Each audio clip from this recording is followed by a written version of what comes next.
Welcome back, everybody. I have someone special with me. Why don't you introduce yourself? Hi, I'm Jason Fernandes, co-founder at AdLunam Inc. Yeah, we basically help projects in the lead up to the IDO and IEO. If I'm correct, you're the co-founder of Altcoin Observer as well. Yes. As AdLunam, right? Yes, so AdLunam is essentially an Web3 investment ecosystem. Altcoin Observer is our media brand, which we sort of help push out the message for projects that we work with, do a lot of thought leadership article pieces through there, and that's sort of the idea. Do you want to tell anything else to the viewers about your projects? Sure. I mean, I think one of the things is we have a socialFi platform, and then we also have the AdLunam Launchpad. And a lot of socialFi projects, the issue with that is that there's not a lot of utility for the socialFi platform itself, right? So there's companies like BitClout that have come out, launched a token, and essentially the model is where you invest in a particular creator. That has so far not been a really good model. You've not really seen a lot of people want to invest in creators, and then you've not seen people really want to pay for content. That's sort of the other model that you have when it comes to socialFi. Yeah. So Farcaster, a lot of these socialFi platforms have really just collapsed, and it comes down to utility. There's not a lot of utility. You can have a lot of hype. Even, Clubhouse blew up for a little while. Everybody was on it, and now you never hear anything about it, right? So it's like a very hype-driven cycle, and because there's not a lot of utility. And so what we did is we said, hey, where is the actual, what do people really want to do when they're talking about crypto online? A lot of them are really looking for good projects to invest in. Maybe they want to learn about a project. Some of them actually want to be able to invest in them, right? And so we said, okay, well, let's have the reward for engaging on this socialFi platform be essentially the allocation into these projects, these new projects launching, IDOs launching, and allowing them to essentially turn that attention into allocation. Basically, is the best way to say it.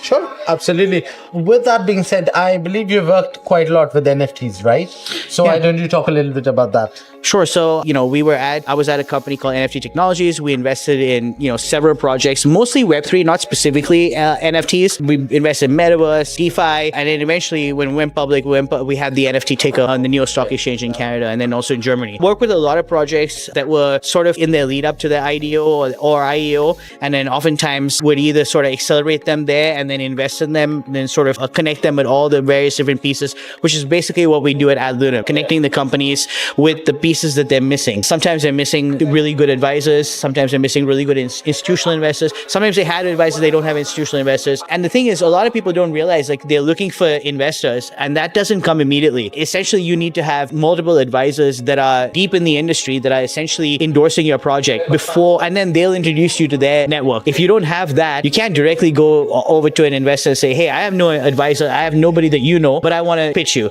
The chances of you actually being successful basically slim to none, right? So we fill that void where there's like a middle layer between you're doing what you're doing, which is fantastic, but then now you have a token and you want to then launch that token. What is the steps that we need to get there? Because launching a token is like a completely different world from whatever it is you're doing. Faith Connection is a great example. I was at NFT Tech, we invested in Faith Connection. They have a massive multi-million-dollar clothing brand. But when they launched their token, the question became, hey, well, how do you launch this token and how do you ensure that it has utility over time? And so that's sort of a lot of what we do for other companies, is sort of bring them on and say, okay, look, we'll connect you with the market makers, we'll connect you with the exchange, we'll connect you with the Launchpad, ensure that you have successful token launch and that you have the liquidity that you need to build your company. Absolutely. Since you said that you also invested in Metaverse, that's got my attention. Yeah. Why don't you talk a little bit about that? Sure. I mean, we invested in several Metaverse projects. When I was at NFT Tech, one of them was Blocktopia. They did a 37,000% increase when they hit IDO. So it can be highly profitable investing in projects before they hit, especially if you pick right. One of the problems in Metaverse, so one of the companies I advised is Sheertopia. They're in Metaverse, and I worked with the fund show for many years before I even set up Sheertopia, back when it was called Project Lambo. And one of the things that they did was, hey, we have all these NPCs. How about we power them with AI? So that way you bridge a situation where there's not enough people.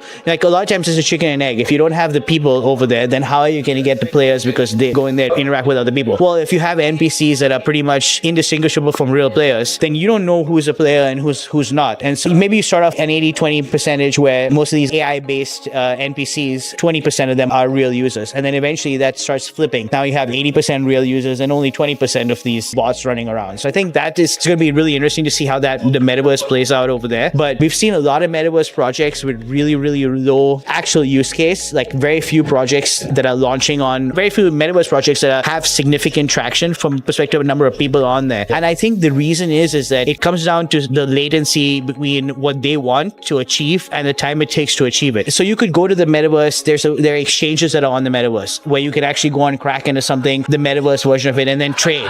But I mean, how long does it take to do that? Like, and what's the benefit of me going into a virtual environment and trading? Is that more difficult or easier than doing it on an app? In most cases, it's actually easier to do it on an app. When metaverse is a friction between where you are and your end goal, then it's not going to be successful, right? It has to sort of ease the process. It has to lower the latency, and only then can you be successful. It's not the question of just putting in more layers. Hey, let's have this UI. It's ultimately a UI, right? Like, let's have this different UI that where I'm walking around and trading. What difference does that make, really? You know? Yep, absolutely. I know you're a busy person, so I don't want to take too much of your time. But let me ask, what's your outlook about the metaverse industry in the next 5 to 10 years? Wow. I think the outlook for the crypto industry itself is sort of in question these days. I mean, we see so much happening in the meme coin space, so much liquidity moving there that there's very little liquidity moving in other areas. Once liquidity moves away from the meme coins, and then what are the other potential IDOs or altcoins that are fun to look at, right?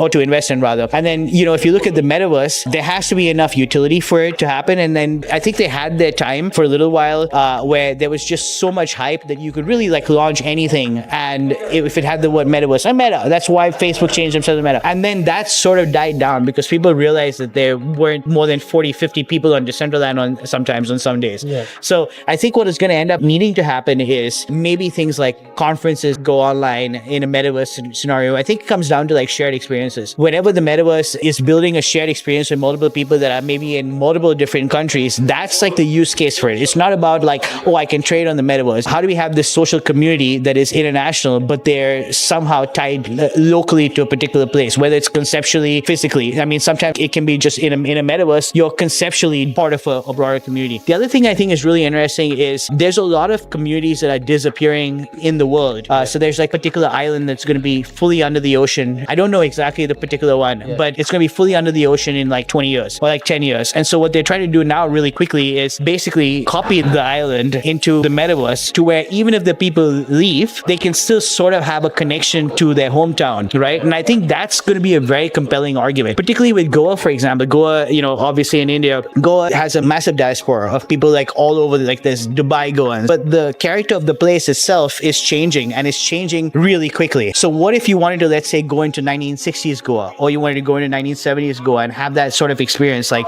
that's not an option anymore. It definitely won't be an option because you can't really go backwards in time. But I think going forwards, you can basically have essential copies of, entire cities. And then you could maybe go back to Goa in the 90s, maybe go into 2000s, and then have that feeling. And then maybe, build that community around people that are nostalgic for that time and that era. Or have like sort of a diaspora aspect of it where, I may not live in Goa now, but I'm Goan by virtue of being in a metaverse that is there. And I think that's the same thing that these islands that are, going under the ocean are trying to do. Like, how do we have this keep our culture alive when we may not be a country anymore? Ultimately, I think the really interesting thing about the metaverse is how that influences culture and people's shared values around that culture. So I think that's going to be interesting to see over the next 10 years in the metaverse. Sure, absolutely.